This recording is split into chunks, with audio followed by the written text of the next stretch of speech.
Hello, everyone, and welcome to Culturally Responsive Mentoring, a book panel discussion by Freedom Trained writers. My name is Patty Webb, and I'm the Marketing Manager for Stylus Publishing. Stylus webinars bring you direct access to our authors and their latest titles.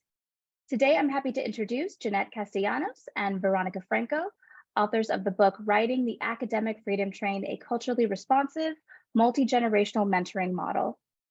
Joining them on the panel will be students Michelle Thomas and Manuel Terran. Jeanette Castellanos, PhD, is Associate Dean of Undergraduate Studies and Professor of Teaching at the University of California, Irvine in the School of Social Sciences. Her areas of research include BIPOC student coping and persistence, cultural values, identity, and well-being. Veronica Franco is a doctoral student with a counseling psychology emphasis at the University of California, Santa Barbara. Her research interests include Latinx persistence patterns and experiences in higher education, Latinx protective factors, and BIPOC communities' resilience, validation, well-being, and coping styles. Welcome to you all, and thank you for joining us today. Thank you all. Thank you all for coming in. We are also excited to have you. It is beautiful to see so many of you join us. I want to acknowledge Veronica and Michelle and Manuel. Thank you all for coming. For us, this is an exciting day to be able to share the book. The book is something that has been under development for many years. And so for us today is such a meaningful day. And so we are so excited to share this. We know some of you that are here with us today and you're part of the academic family. Others of you we're going to get to know. We're excited to share this work.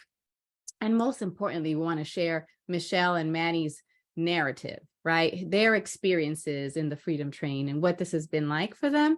And so we have just a very few set of slides to share with you. And Veronica and I are going to kind of take the front end of that, mainly Veronica.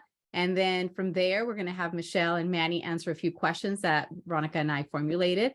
And then we're going to have some time for discussion and questions and answers. So we'll start with that, but just wanted to start off by just acknowledging. I also want to acknowledge Stylus for giving us the opportunity to be here. John Van Noring, who's been such an amazing rock for us to be able to make this dream and vision come alive. He met with Dr. White early on in this process, and here we are, right, able to now showcase this amazing product that was a vision of Dr. White and that we were able to do as a collective.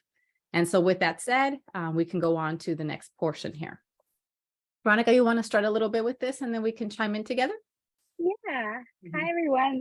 Like Dr. Castellanos, Dr. C mentioned, thank you all for joining us. We're really excited to share for the very first time in public the book. It's been a labor of love and a process. I am now in my 5th year of my doctoral program, and this book started when I was an undergrad at UC Irvine. I was in my 4th year.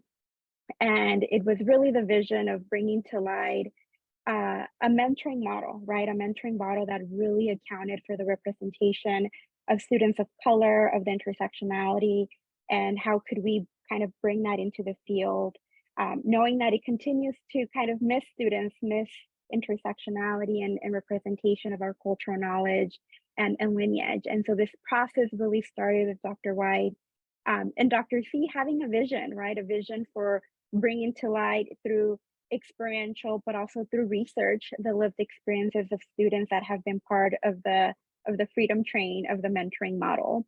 And it started with a lot of planning. I remember meeting with Dr. C on a weekly basis and thinking about like, what's the agenda? How are we going to present this to Dr. White? What are the things that we need to attend to? What is the research, the IRB, and the analysis that we need to account for? And it was a very reciprocal, collaborative process. And through the passing of Dr. White, we took a break. We took a period of mourning and grieving his loss, honoring his legacy. And towards the end of my master's program, now I'm in the University of Wisconsin-Madison, we came back to finish this vision, to put this labor of love out. And the vision shifted a bit, right? It was still a vision of mentorship, of representation, but it was really the legacy of Dr. White's mentoring, right? He talked about the importance of family-like systems, the importance of the freedom train.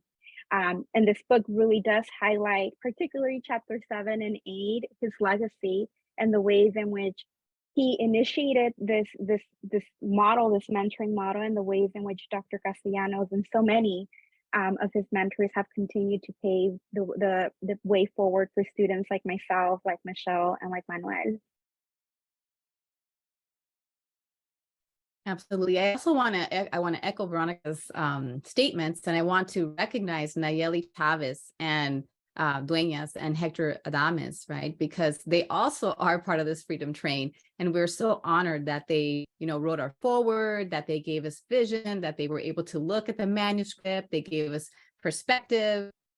And so as Veronica is saying, if we look at some of the attendees, there's so many freedom writers here, and these freedom writers from Anne Chan, from, Alberta Gloria. I mean, there's a full list, Johnny Lewis, so many, right? And that we're here to able to celebrate as a family and also as a larger collective to share what Dr. White taught us and the many essences of his, teachings and the context of how we are rooted in culture and we are rooted in family and community. And so we're going to talk a little bit about that today to be able to share with you what those teachings brought us, and then how, his model really has become for many of us, a blueprint, right, of how to do mentorship, of how to move through mentoring, and how to be, as the title says, culturally responsive in a multi-generational. And so we really want to talk about also the fact that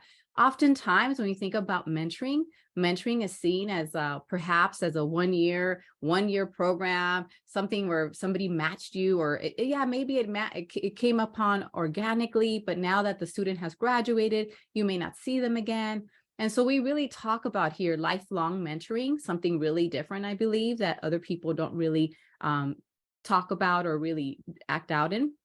And then there's the concept of not only this essence of like lifelong mentoring, but the idea of passing it on generation after generation. And so that's the beauty today. We're so excited, right? Because I am a product of Dr. White, right? Veronica is a product of Dr. White and myself, right? She met with Dr. White right before she went on to grad school.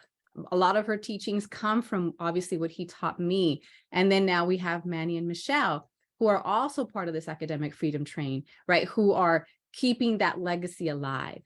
And so I think that's the other piece that we really want you to take with you today, this context of generational, multi-generational mentoring, and they themselves have amazing relationships, right? So what happens often in these mentoring ties, people saying, just think of the mentor and the mentee. And that is, and often it's like, there's a top down. This is not top down, right? This is relational, horizontal, connection, family. And then they get to talk to each other. They get to form this family as well and build community. So it's a lot more communal than I think what other models have often showcased.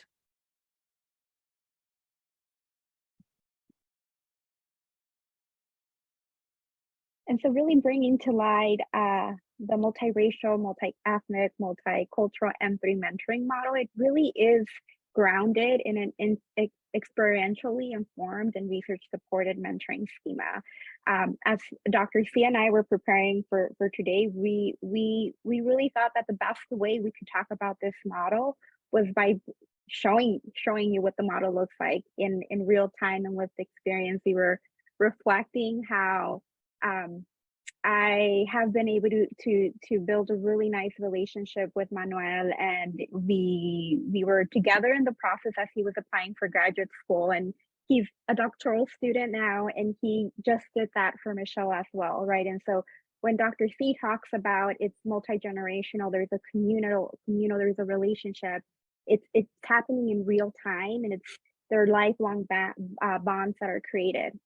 And so as we think about the M3 model, Dr. White talked a lot about the liberation of the mind, right? The importance of thinking about mentorship from a place of how do we hone in students' personal self-value, their affirmation, right, their empowerment.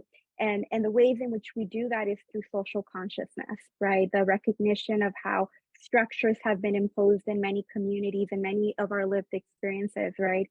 And the ways in which they do not define us, right? The ways in which we can engage in resistance, the ways in which we have to account for how uh, systems of racism and colonization have informed experiences. Dr. Thema Bryant Davis talks a lot about truth telling through as a form of uh, healing through generational trauma, right? And it's very similar to what Dr. White talked about, the importance of talking about the real lived experiences that students are having, that we're having in academia. And that by doing that, we can then also bring in and invite the conversation of our ancestral roots, right? The importance of honoring and inviting the cultural knowledge that we all come in bringing, right, from our family, from our ancestors, from our communities, and that they're as equally valid and as equally, if not more important, right, in how we think about um, social justice and equity and moving forward and paying it forward, which is something that we all remember Dr. White by the remembrance of. I remember he would always say, like, the best way we can engage in a gift of mentorship is by paying it forward, right? Engaging in this continued process with students to come and students who are incoming into the institutions that we're a part of. And so affirmation and empowerment are central to how we thought and how Dr. White really thought about mentoring, right? That mentoring was not only about learning, not only about guidance, but it was also about healing, and it was about building a legacy. And so some of the core practices of being part of this freedom train, being part of the becoming freedom train writers, is the values, the practices of self-value, personal empowerment, validation, rooted in connection within our family-like systems, within our communities, within our family, right? And this personal acceptance. There was something so powerful that Dr. White, Dr. C, and all his mentors do for mentees like myself and Manuel and Michelle, is that remembering that we are worthwhile, right? That we have a lot to give and we have a lot to offer, and that our experiences have informed a lot of the ways in which we engage in research, in practice, in service, and community building, and that's equally important to kind of ground ourselves in as we think about different trajectories that we go through. Anything else you want to add, Dr. C? No, that's beautiful. Right in line with Dr. White and his teachings. Yeah. So this M3 model has, we have 5 stages. The stages are complex, they're multidimensional, they're informed by practices and values that I'll talk about briefly in the next slide, right? But at the center and really at the core was this piece of relationship building. Dr. White, a clinical psychologist, really saw the importance of relationships, not only in a therapeutic space, right, but in academic spaces and mentorship. The value and the importance of building trust and connection, of seeing students beyond just students, but as individuals, right, as a family member, as a community member, as a role model, as a sister, a daughter.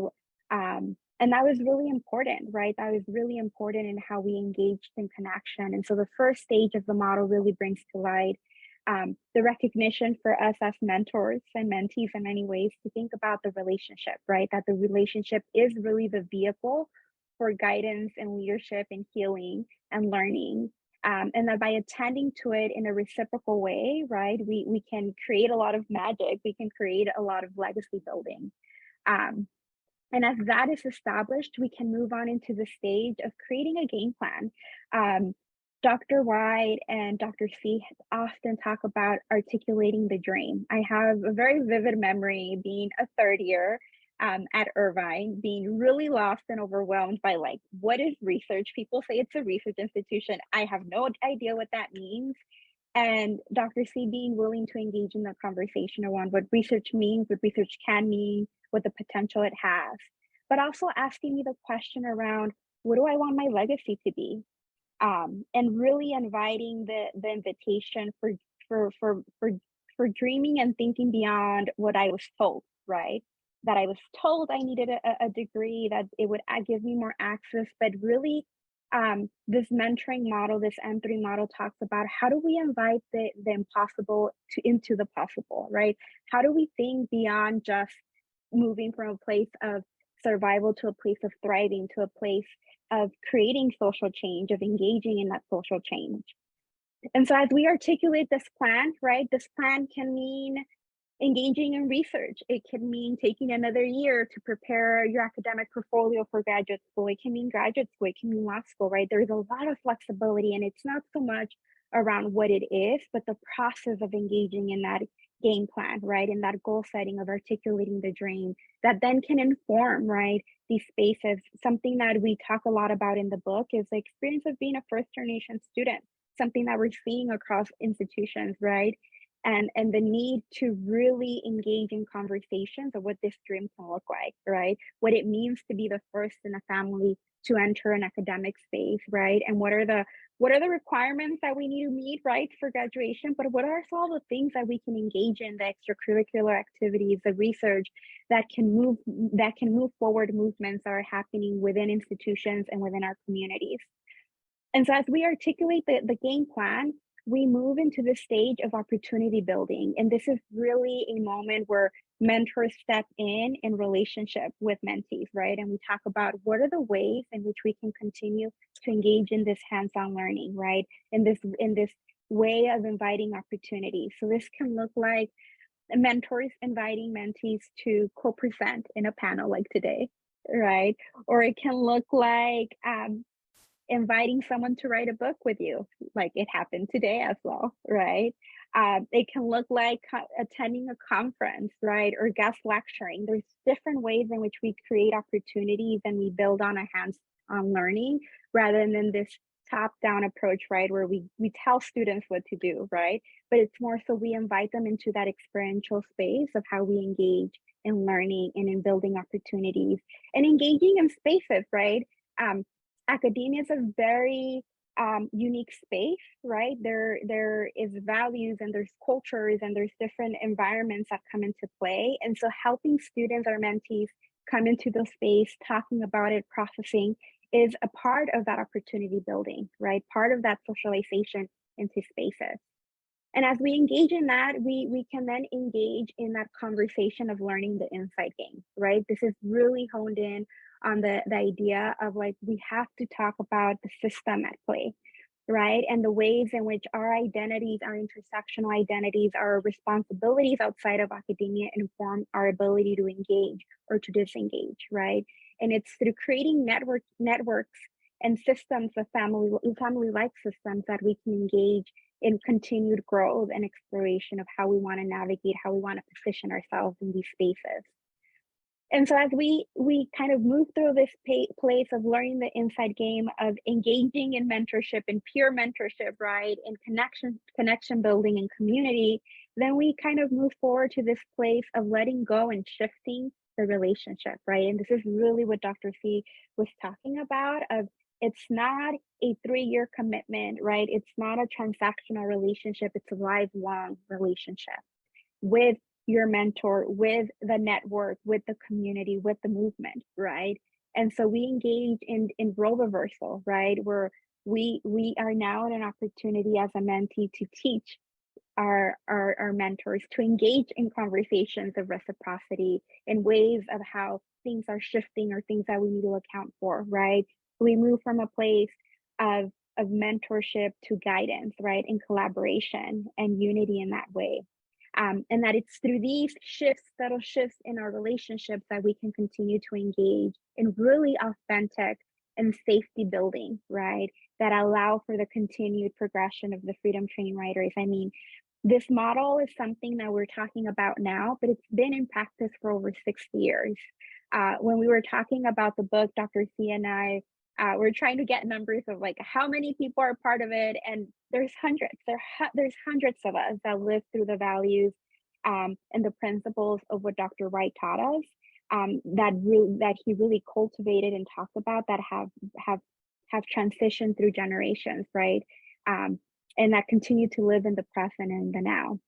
And so as we think about these stages and their nuances and their complexities, We also wanted to bring to light the principles of this model, right? It's really, these principles are really the attitudes and the beliefs of the model, and they are present in the stages, right? And something that was so central to these beliefs and the values of the stages was not only the recognition of the relationship, like I've been talking about, but also the recognition of the person, the whole person.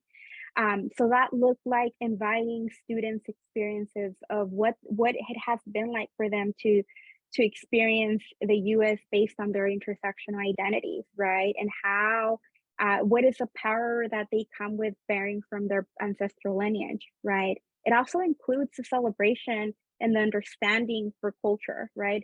Cultural understanding, competence, humility, the respect, right? The respect for one another, with the respect for our teachings, for our culture.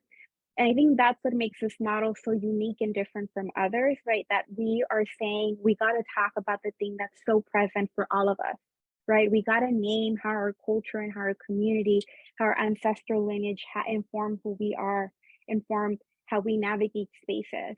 And that by respecting students' identities and intersectionalities, we can then honor and uplift not only themselves, but the community, right? And we can be part of that system of change. We can be part of a social justice movement. And so by doing that at an individual level, then we can come to this principle number 6 of networking, right? And connections and cultivating family-like systems that are so central to mentoring, right? That are so central to that remembering of us coming in community and saying, checking in, how are you doing, right? How is this semester going, right? Like, what is it like to be a PhD student in XY region, right? Or with these intersectionalities, how can we come together and support you and uplift you? How can we celebrate you through your accomplishments? And by doing this, we can continue to shape that scholar identity, that social consciousness, but that purpose, right? That purpose building of what our presence and what our work is, where we're wanting our presence and work to signify in these spaces.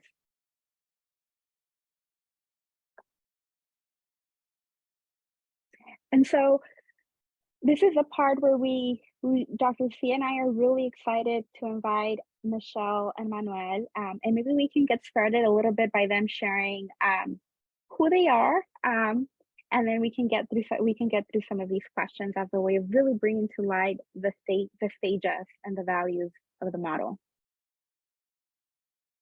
Of course. Thank you so much, Beto. It really means a lot to be here in community with all of you today. To share a little bit about myself, my name is Manuel Hernandez. I use he, him pronouns, and I go by Manny. So I graduated UC Irvine in the spring of 2021, and I'm now almost finishing my second year of my PhD in counseling psychology at the University of Maryland. I was able to work with Dr. C for a total of 3.5 years in her research lab, and we're really fortunate of meeting so many other academic siblings throughout my training at UCI. And my current research is centered on understanding culture as a resource and looking at the links between discrimination in health and Latinx, queer, and trans communities. Thank you, Manny, and thank you, Dr. C and Veronica, for inviting me and having me here on this panel today. So my name is Michelle Thomas, and I use she, her pronouns. I graduated from University of California, Irvine in 2022, and I took a gap year. And so I'm excited to say that I'm an incoming student to the University of Maryland, College Park, and I will be a PhD student in counseling psychology, just like Manny. And some of my research interests include studying intersectionality within BIPOC women, and specifically gendered racism and colorism that they experience from oppression and from just systemic issues within our society.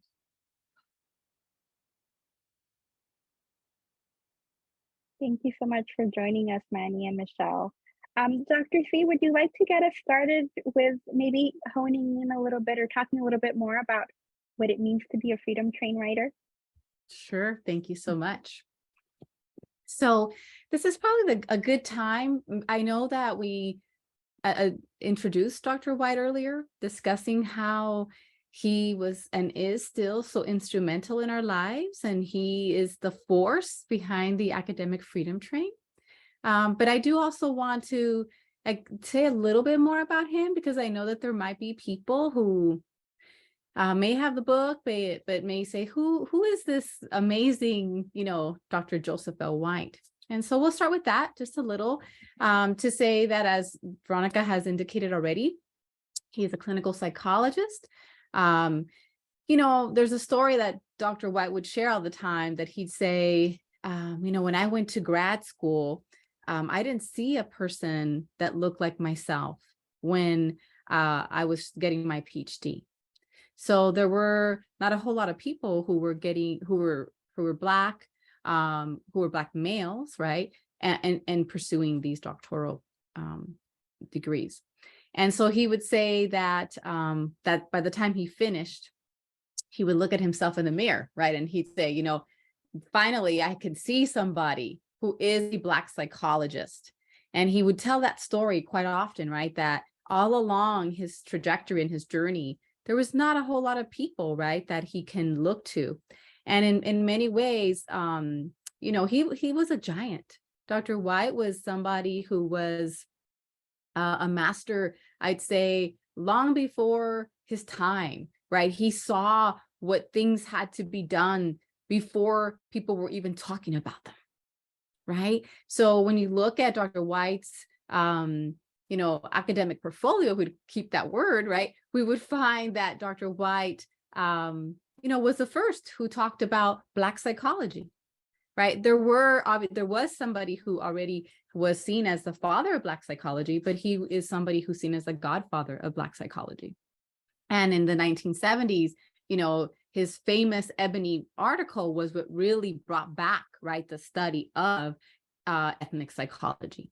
And so we really want to acknowledge that. For those of you who want to contextualize that, so that those of you who are joining us, I may not know who the Dr. White is, who we're talking about. This is who he was. This scholar was somebody who obviously published many books. He has many versions of the Black psychology book. And then he has other books about the Black male, and he has other books about fatherhood and adult, adolescence, and because he was an adolescence also psychologist. And so, but at UC Irvine, and I want to say also that he worked at was it UC Berkeley? No, San Francisco State. He went to San Francisco State, and he was there a dean. And there, when he was an undergraduate dean, a dean of undergraduate studies, ironically, as myself today, he kind of generated this whole context of, ethnic studies. People were really upset that they were not being heard. So here was a person, right, who early on in his time was really finding spaces and places for people of color to have a sense of belonging. But he realized, as Veronica said, that the systems were not really embracing us. And so he would create these pathways, right, for us to be able to be represented and to have experiences. So EOP, for those of you who know the program, particularly those of you in California, which is, a program that brings access to people of color at the California UC level and across all community colleges, is a very, very important, I think, access program. And he created that program, for example. And it's a national program that was instituted and endorsed by the governor of California and then nationwide. So this is the type of vision that we're talking about. This is the type of individual. And the other thing I really want to say that Veronica also spoke about is that Dr. White really celebrated culture. But he helped us to celebrate culture from a multicultural, multi-ethnic, right, multiracial perspective. And so I myself, being a Cuban American, somebody who is Latina, but has Black roots, who is a bisexual female, right? I have a lot of identities, right? And I also, was somebody who's very spiritual, who was trying to understand, the spirit world. He embraced every single one of those identities. And so when we think about models sometimes, or even practices, sometimes we have people who are very ethnic centered or cultural centered or race centered.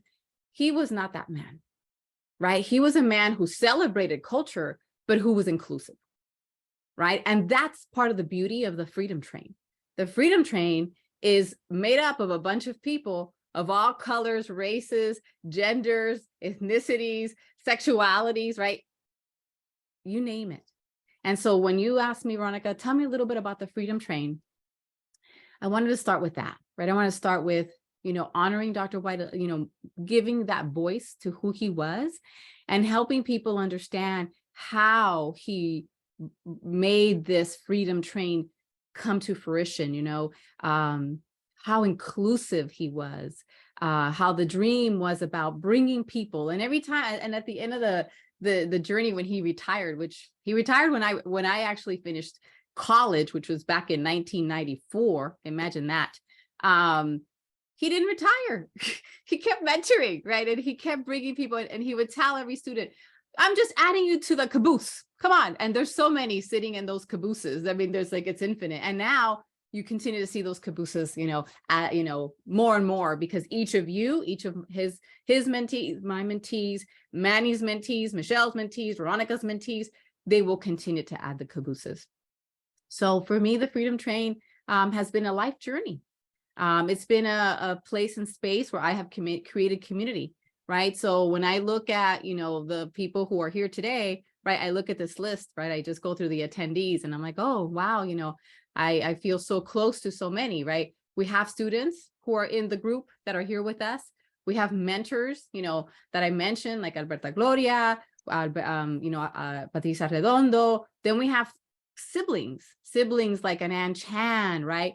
So like we have all these people who are intertwined, right? Joni, who's, part of this amazing train that like somebody who I can call upon, and I know that she's going to take care of the students. So this academic Freedom Train is a group of people who are culturally and, racially conscientious and are pushing it forward, right? Paying it forward, looking to increase, right, this access and this scholarship. So something really powerful about the academic Freedom Train also is that it's not just let's have you learn research. It's have you learn, a way to embrace who you are so that your research can be, culturally centered, so that your research can expand upon the literature, so your research can be grounded in your cultural, roots and in your community to better serve. And that has really been fragmented, if you think about it, in higher education. They really missed that part because that wasn't part of their goal. The goal was that, but primarily for the mainstream group. And so he was filling that gap. So just to wrap this up, so the rest of us can continue to share. I've been sitting and riding on this academic Freedom Train, right, since I was like 19 years old. And I remember Joe sitting with me in his office and saying, Jeanette, right, what's the game plan? And putting a game plan out. And I do that now with my students, right? And so it means family, it means community, it means community building, but it means love. Also, it means connection, it means honor, it means respect, it means, when I talk to Veronica, how's your mom, Veronica? Manny, how's your mom? Michelle, how are your parents feeling about you going to grad school?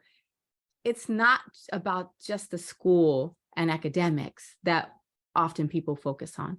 So with that said, I'll stop. People know my background, know that I had a wonderful relationship with Dr. White. I am blessed and honored to have had this journey, and it's only, it's my responsibility, my duty, my service to pay this forward, as Veronica said.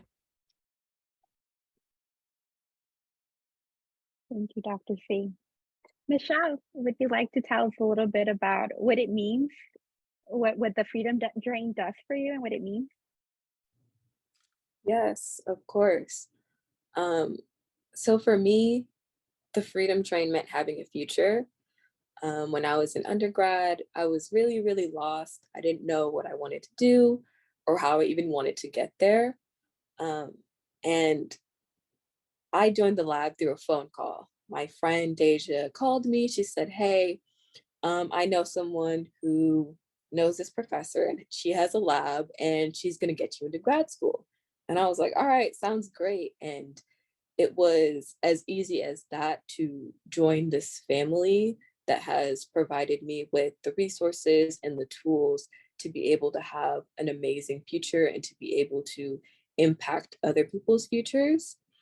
And, I didn't think that this was possible for me. I didn't think that I could have a career in academia or, get to where I am today to where I can say that I'm going to be a doctor. Um, but these people have changed the course of my life and really have given me the confidence that I needed to be able to, as a Black woman, navigate higher education. Thank you for sharing, Michelle. Manny? Definitely very similar sentiments to Michelle. With definitely the first time I ever really understand what it meant to have a sense of academic familia, especially like at a university so huge and big at UC Irvine.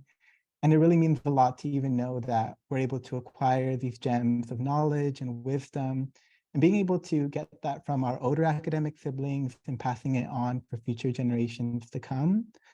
But I think also just being part of the Freedom Train and in alignment with Dr. Joseph White's values, I think it also comes with a lot of social responsibility as well. So being able and willing to contribute to the psychology and wellness of BIPOC communities and what I hope to be able to do with my own work. So I think I've been really able to lean into those values, especially when it comes to what that looks like in culturally sensitive and responsive mentorship for future generations. Thank you for sharing. I'm wondering if you could each talk a little bit about like how you see yourself being part of this academic family. Yes, I would say I'm a part of this family as a student and as a mentor. As I had mentioned earlier, I came in during my second year, and it was an amazing experience to be able to learn from others.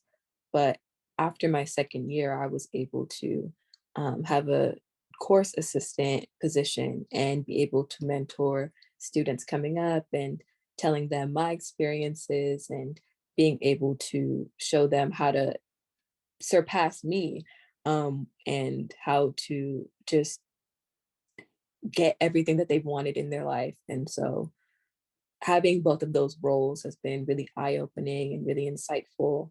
And I'm really excited to see how I'm going to continue to be a part of this family and how I'm going to continue to mentor people, um, and just see what they do and see the amazing things that they do. I definitely agree with Michelle in holding those dual roles as both being a student and mentor associated with the Freedom Train, whether that be mentoring students like at UCI, as we all have been able to do with each other, but even now at Maryland, where I'm so far away and just other students who also maybe share similar identities, something that's really meant a lot to me. I reflect to like my first one-on-one meeting with Dr. C in my first year at UCI, and kind of like she sits down with you very intentionally and like writes out what your 4-year plan is going to be like. And although at the time I remember it being very overwhelming, I really appreciate Dr. C's willingness to do that because not many mentors are willing to do that for their students. And I look back and it really helped to make us be marketable and competitive and also get the training that is required for graduate training, especially in these like rigorous training programs. So something I've appreciated in being part of this academic family and also being able to understand what really it's like to conduct psychological research from a strengths-based approach, which oftentimes I didn't see in other labs, for instance, at UC Irvine. So something I really appreciated throughout my time training with the Freedom Train.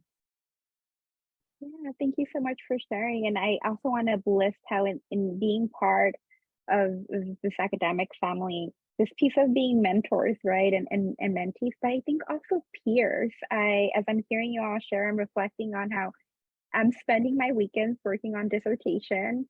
and working via Zoom with someone who I met in our research lab with Dr. C, who she's preparing to take her EPPP licensure exam for psychology, right? So there's also this piece of community and this piece of like being in relationship as peers and as friends and colleagues that's so important.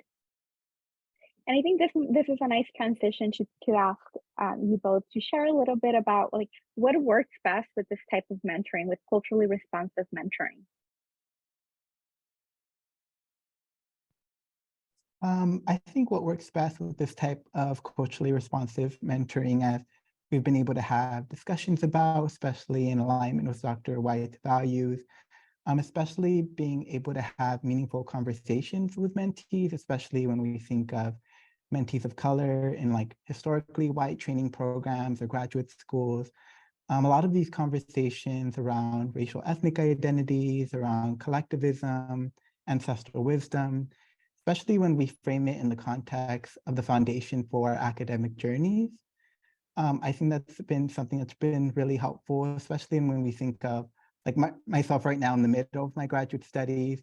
I feel like oftentimes I kind of contend with a lot of like conflicting messages, being in a very individualistic culture, especially one in which we get some of these academic socialization messages about what it means to be successful and thrive in these environments. But I think what works best with this kind of mentoring is having mentors who are willing to help us to stay grounded and also reflect on our life purpose and what it means like to engage in research and clinical practice with the values and needs of the communities that we hope to serve, really at the forefront of the line of our work. So what would it look like for us to be able to deliver these services or publish this work with their desires and goals at the forefront?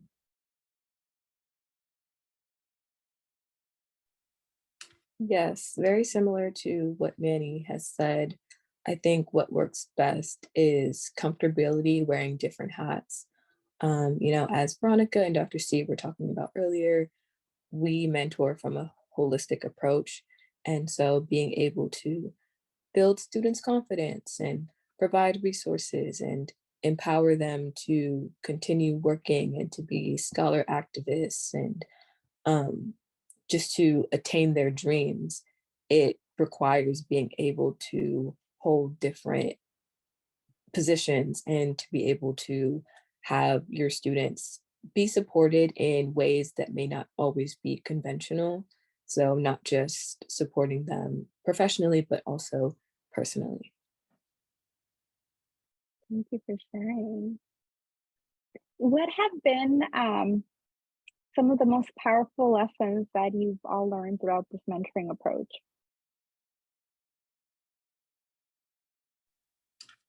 I think similar to what we've mentioned earlier, it would be the art of building relationships that will last a lifetime. Um, in these institutions, we don't always have a support system past graduation. And so being able to have people you can lean on, whether that's peers or your mentors, people that you can lean on that will support you in your endeavors and support you in what you want to do for your future has been a really important lesson that I've learned. And just being able to cultivate those relationships. As Dr. C mentioned earlier, asking how my parents feel about me moving across the country or asking how we are and how we really are is really important to building those relationships and to maintaining those relationships. Yes, I definitely resonate with Michelle when we think of lifelong connections and what that looks like for students of color, particularly. I think for me, one of the most powerful lessons is when I think about the importance of our social responsibility, as we all know that this is like a very big privilege to be able to go out and acquire this training, to one day have those 3 letters behind our name and to hold that degree. I find myself constantly thinking about like, what is my life purpose in engaging in this training and doing this degree? So I think for me, when we think of like the literature that one day we'd like to contribute to, like how are we shifting some of the narratives that historically have really focused more on risk and adversity in our communities, and how can we shift those to center more on our resilience and the strengths and culture as a resource, for example. I think those are some things I've thought about, and also trying to remember that we have ancestors who have wisdom and other gems that they've had, and they've been doing this work for centuries. And how can we incorporate that now in the work that we do, whether that be into some of the clinical interventions that we have that can be modified and things of that nature. Thank you for sharing. I will share that I think for me, one of the most powerful lessons that I still hold really close to me is the experience of having Dr. C not only tell me, but show me that I'm worthwhile. Like I am worth the investment and I am worth the relationship. And I think that, you know, as someone who is Latina, first generation, bilingual, low income, the imposter syndrome has been real. It is real, right? And to have someone tell me like, you're worth it, right? Like the way you think, the way that you question literature, the way literature, research, psychology has missed you, your community, our communities is valid, right? You bring something to the table and you deserve to be in the table. And I think this is what makes this mentoring approach so unique, right? That it's not transactional, that it's not the same way approach that, you know, it's about really tuning into the person, right? And exploring those experiences, right? And naming the things for what they are, but also reminding students of like their importance, right? In their scholarship, in the ways they view the world, the ways that they question, right? That social consciousness. And so to wrap up, the last question that I wanted to ask Michelle and Manny was, what do you believe others need to consider as they mentor the next generation of diverse and multicultural students?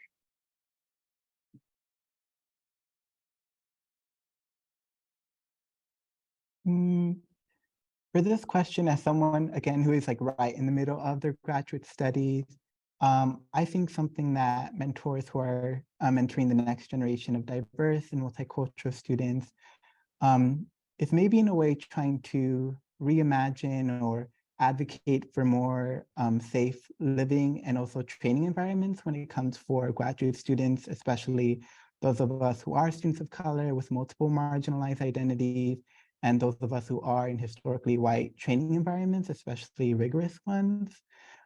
So for me, what I think that could look like could be more mentorship programs, especially when we think of specialized and targeted mentoring, whether that be something like mentorship program for graduate students who are first generation low income or women of color programs.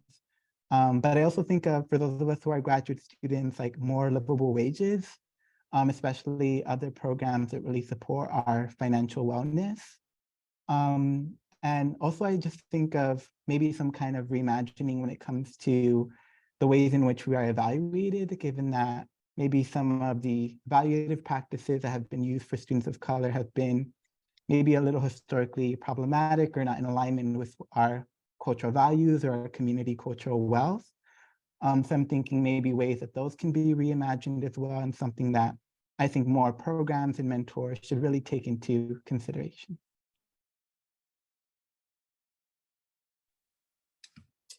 Similar to Manny, I think we really need to consider the impact of the work that we're doing. Mentorship for and by BIPOC communities is not built into these institutions. And unfortunately, that leads to burnout. It leads to stress from the added cost of what mentorship, has. And so always remembering the impact of the work that we're doing and the importance and honestly necessity for what we're doing to be able to build up these future generations. Just keeping in the back of our minds the impact despite the burnout, despite the stress. Thank you. Thank you for sharing. So we're reaching the end. We want to thank you all for your time.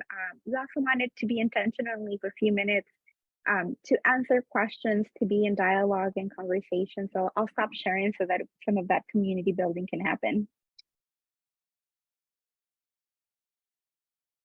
So the question is, how do you continue to gain mentorship as a mentee in higher ed as BIPOC?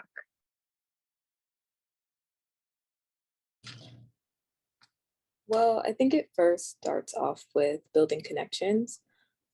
So whether it's a professor in a class that you really like, or maybe you've looked onto the school's website, the department's website, you see a professor who's doing research that you really enjoy, reaching out to them and making connections with them.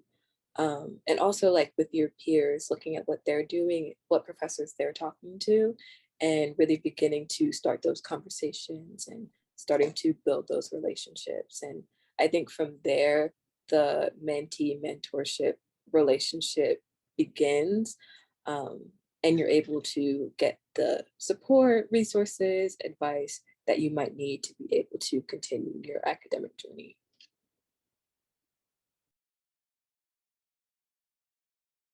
In a very similar vein to Michelle, I think something I've really valued in my academic journey is having a wide network of academic familia members. So for me, what that has looked like is just reaching out to folks who, like, I'm very passionate about their work, and maybe sending an email telling them something I appreciate about their work and what it would be like to maybe set up an email and learn more about their work and things like that. And then for acquiring opportunities to mentor others or future generations, I know in my institution, what that has looked like is being able to reach out to some of the programs already doing that line of work. So programs cater to, for instance, first generation students, asking them if there are any opportunities to mentor folks. And I found that to be pretty successful. Thank you for Thank you sharing. both. Mhm. Another few question questions. we have is, how do you overcome mentees that may have been unresponsive to outreach or to mentorship? And I think to get us started in this question, I think something that comes to mind as I read this is um, understanding where that hesitation, right, or that unresponsiveness might be coming from. There might be a purpose why there is some distancing or hesitation, right? And so being curious about that, and then modeling what support, right, looks like, modeling what getting to know a person looks like. So sometimes that can look like sharing a little bit about ourselves as mentors, right? So Dr. C was really good about modeling, like, family is really important for me, right? Like I connect with my mom, with my abuelita, right? And then that invited me to share about my conversation, my relationship with my mother. And so some of that modeling could be important in how we engage someone into that trust building, right? Into that invitation for support, for mentorship. Mhm. Thank you, Vero. That's perfect. To be sensitive to time, maybe we answer the second one and then make sure that there's no more left. Yeah. Mhm. Another question that came up was, what are some of the challenges and opportunities you see in the current academic climate regarding mentoring diverse student populations? Mhm. So I'll take a little bit of that, and then Vero, you can maybe chime in, and the rest of the two, Michelle and Manny too. I am seeing quite a different shift right now, especially post-COVID. I will say that. I'm finding that students are really working long hours, right? The virus or the pandemic really has shifted people's time and even how they see higher education. Right now in my current position, I hear students tell me, things, I mean, we're at what do you see? We're in an R1, but students will be open and they'll say, well, do I really have to spend so much time in my classes? I want to spend more time with my friends, with my peers, right? And so, as I see this question and what are the challenges and opportunities, right? In this current climate regarding mentoring and BIPOC students, time is really a big issue. Many of them have multiple jobs. Many of them have responsibilities with family, right? So how do you create something that's meaningful for them? Something that's, driven by culture, meaning driven by meaning, driven by purpose, as Manny was saying earlier.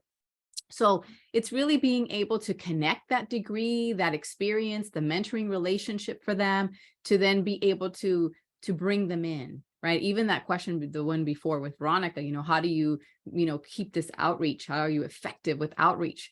Well, you're effective with outreach as well when something is meaningful, when something is centered, around their path, versus oftentimes people may talk about research or may talk about mentoring, and unfortunately they might say, like, I have this journal or this article manuscript to finish. I need to do X, Y, and Z. But the student's like, and how is that connected to me? Right. And so being able to bridge that for them, I think, is really critical. So, and that's a challenge. That's a couple examples of the challenges. And so some of the opportunities, of course, are, bringing them into projects that they could love. I mean, as I was sitting here and I was thinking about, and Veronica said, talk about who you are, help them understand your narrative so you can connect with these mentees. When Michelle and I did a study earlier, a couple years ago, we learned that a number of our Black females were actually having bad experiences with mentors. That every time they went into an office, they actually had microaggressions occur to them. So we have to understand that it's not always that these students, it's not that they don't want to approach you, is that there's been some experiences that perhaps already have occurred for them that they have to proceed with caution. And so how do you bring together for them something that potentially can feel safe, as Manny was saying, and more inclusive, and essentially fostering a good, healthy, trusting relationship? So I think we have one more question. I hope, Mark, that helps a little bit. And so with Alexina, another Freedom Train writer, welcome. We're excited to have you here. How have you built, maintained a strong mentoring alliance virtually, given the shift? That has been, and it continues to be, I think, both, right? A challenge and an opportunity, as Mark said earlier, right? And so it's a challenge because I want to see them. And those students of mine who know me, I'm very animated. And so I want to see them. I want to approach them. I know the pandemic is here, so I can't hug them as much as I used to, but I still, oh, so good to see you, right? Have the mask on. So there's that challenge, right? There's the challenge of the real live person. But then we had to navigate. And there are some advantages though, right? I do have my students sometimes who have to drive 2 hours from, where we were. And so that worked out, right? Where they came and they did. But the big thing, I think, is when we have to navigate these virtual spaces is the quality of the exchange. It's the ability to connect. It's that it's not, as Veronica said, it's not just contractual or this contract, like, okay, I've now succeeded in having this one task completed. And that can happen in Zoom. Oh, we're here today. What are we here for? Okay, 1, 2, 3, goodbye. No, you still have to make time to build that relationship, to build community, right? How are you? How are things? And I think oftentimes because we're on Zoom and because we're virtual, in many cases we're hybrid, we're still running very quickly. How do you make time for people? How do you make time for rapport, reciprocity, right? And affirmation. So I think that there's a little bit of how we do that. And please go ahead and add some more as we do. Thank you for sharing, Dr. C. I see there's one more question on the chat. Maybe we can answer it, and maybe we'll cap it there so that everyone can also have their time. So the question is, how do you navigate mentorship when there is an evaluative portion of the relationship? For example, professor is mentoring someone in their class, grad student evaluating an undergrad, a professional mentoring a grad student in their life or their department, their office or their department. I think this makes me think a little bit, being in my year of internship, of like the parallel process between being a supervisor, right, with and supervising someone. And I think when there is that evaluative piece, something that's really important is naming that it's there, right?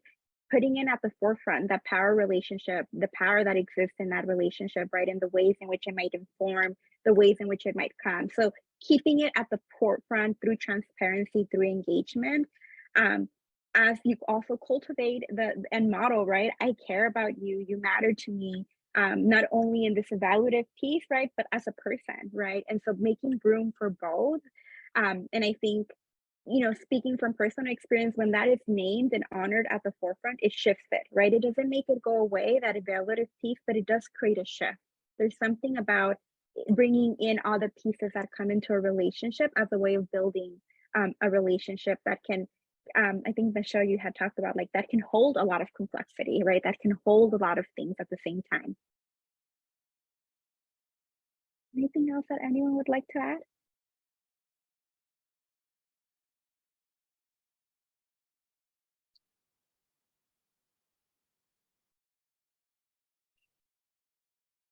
Okay, I think this wraps up our session. I want to thank everybody for coming, for spending time with us, for being able to allow us to share and have our Freedom Train writers share their narratives. I want to acknowledge Veronica and thank her so much for being an amazing co-author with me. What an experience, what a journey, what an honor it has been to be with you. And as she said earlier, we talked about role reversal, right? There were so many times that I would say, Veronica, what do you think about this? And, we should say, well, the new literature. And I was like, yes, okay, good. So we learn from each other. This is a real process that occurs. And so thank you all for allowing me to be part of this journey, for inviting me, and for allowing me to be part of this community. And I just thank the spirit for being able to be part of this larger family.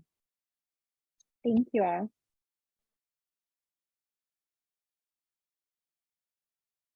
All right. Thank you to our panelists for sharing their time with us today. And thank you to everyone who tuned in live with us this afternoon on Zoom. If you're interested in ordering Writing the Academic Freedom Train, use code STY30, that's STY30, to get 30% off the book. I have shared the link and code in the chat bar. The webinar video replay will be available by Friday and shared on all of our Stylus social media feeds. All registrants will receive a follow-up email with all of the links shared today, as well as that book and discount code. If you have any questions or feedback on this webinar event, please feel free to email us directly at stylusinfo@styluspub.com. And thank you all again. Have a great afternoon from Stylus.